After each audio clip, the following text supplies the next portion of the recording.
کہتے ہیں اللہ کے نبی صلی اللہ علیہ وسلم انسان جب مر کے دنیا سے چلا جاتا ہے کائنات سے اس کے سارے رشتہ داریاں، سارے مراسم، سارے تعلقات ٹوٹ جاتے ہیں، ختم ہو جاتے ہیں۔ اور آپ اس کا مشاہدہ کرتے ہیں، ہم میں سے کتنے ایسے لوگ ہیں، ہمارے والدین، ہمارے رشتہ دار، ہمارے اقربا جب قبر کے اندر چلے جاتے ہیں ہم میں سے کسی سے ان کا کوئی کمیونیکیشن، کوئی تعلق، کوئی رشتہ داری نہیں رہتی ہے، کچھ بھی باقی نہیں رہتا، سب وہ دنیا میں چھوڑ کر کے چلے جاتے ہیں۔ کہتے ہیں سارے رشتے اور سارے تعلقات ختم ہو جاتے ہیں سوائے تین چیزوں کے۔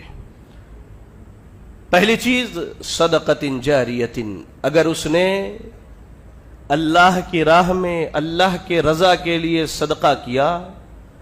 کوئی ایسا کام کیا جس کا ثواب اس کے لیے جاری رہتا ہو، مسجد بنا دی، مسلمانوں کے لیے پانی کا انتظام کر دیا، مسجد میں لوگوں کے لیے پنکھے اور ایسی چیزوں کا انتظام کیا جس سے مسلمان سکون حاصل کرے، کہیں مسلمانوں کے لیے درخت لگا دیا، کہیں مسلمانوں کے لیے مسافر خانے کی تعمیر کر دی، تو اللہ کے نبی صلی اللہ علیہ وسلم کہتے ہیں ایسے صدقہ جاریہ کا ثواب اسے ہمیشہ ملتا رہے گا قیامت تک۔ دوسری چیز اور علم ينتفع به، کسی کو فائدہ بخش علم سکھا کر کے گیا ہے، جب تک لوگ اس علم سے فائدہ اٹھائیں گے، جتنے لوگ فائدہ اٹھائیں گے سب کا ثواب اس کو ملے گا اور ان سب کو بھی برابر ان کا اجر عطا کیا جائے گا۔ اور آخری چیز او ولد صالح يدعو له، ہاں اگر اپنے پیچھے تربیت کی ہوئی اولاد چھوڑ کر کے جاتا ہے، تربیت کی ہوئی اولاد۔ ورنہ آج ہماری حالت یہ ہے کہ ہم دنیا کمانے کے لیے، مال اکٹھا کرنے کے لیے، دولت جمع کرنے کے لیے، کس کے لیے؟ انہی آل و اولاد کے لیے ہم کرتے ہیں، لیکن مرنے کے بعد یہ آل و اولاد اس دولت سے ہمیں اس وقت تک فائدہ نہیں پہنچا سکتے جب تک دین کے مطابق ان کی تربیت نہیں ہوئی ہے۔ یاد رکھیے گا اس چیز کو۔ ورنہ آپ کے کمائے ہوئے پیسے سے، آپ معاشرے کا جائزہ لیجئے، کتنے ہمارے مسلمان بھائی ایسے ہیں جنہوں نے اپنے پیچھے کروڑوں کی جائیداد چھوڑی ہے لیکن اولاد کی تربیت نہیں کی ہے۔ آج انہی کی اولاد انہی کے کمائے ہوئے پیسے سے فسق و فجور مچا رہے ہیں، شرک و بدعات کا حصہ بنتے ہیں، رسم و رواج کے بوجھ کو اٹھاتے ہیں، ضلالت و گمراہی کے کاموں میں حصے لیتے ہیں۔ ان کی صبح شراب کے دکانوں میں ہوتی ہے، ان کی راتیں نائٹ کلبز میں گزرتی ہے، بے حیائی، بے شرمی ان کے گھروں کے اندر عام ہے۔ یہ گناہ کس کو جائے گا؟ یہ گناہ کس کو جائے گا؟ یہ گناہ انہی اشخاص کو جائے گا جنہوں نے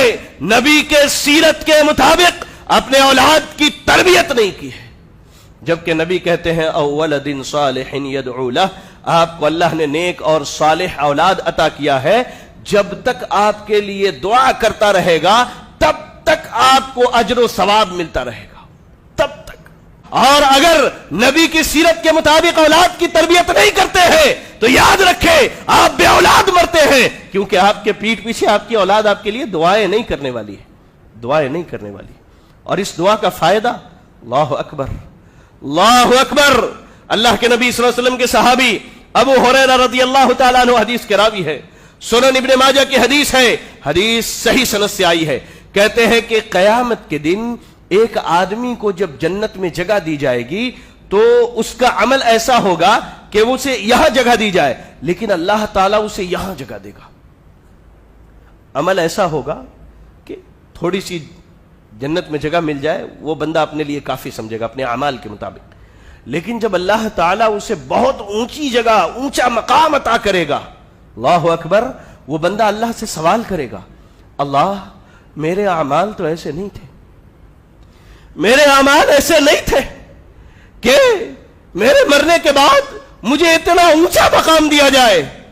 آخر یہ اتنا اونچا مقام ملا کیسے؟ اللہ تعالیٰ اس سے کہے گا بے استغفار ولدک لک، تو نے دنیا میں اپنے بچے کی تربیت، دینی تربیت کی تھی، خود نماز پڑھتا تھا اسے پڑھاتا تھا، خود قرآن پڑھتا تھا اسے پڑھاتا تھا، حلال کھاتا تھا اسے کھلاتا تھا، حرام سے بچتا تھا اسے بچاتا تھا، اسے تربیت کا نتیجہ ہے کہ تیرے بعد تیری اولاد تیرے لیے توبہ اور استغفار کیا کرتی تھی، تیرے حق میں دعائیں کیا کرتی تھی، میں نے تیرے اولاد کی دعاؤں کو سنا، ان کے استغفار کو سنا، اور اس کا بدلہ تجھے آج یہ دیا جا رہا ہے کہ تو جنت میں اتنے اونچے مقام پر تجھے جگہ دیا جا رہا ہے۔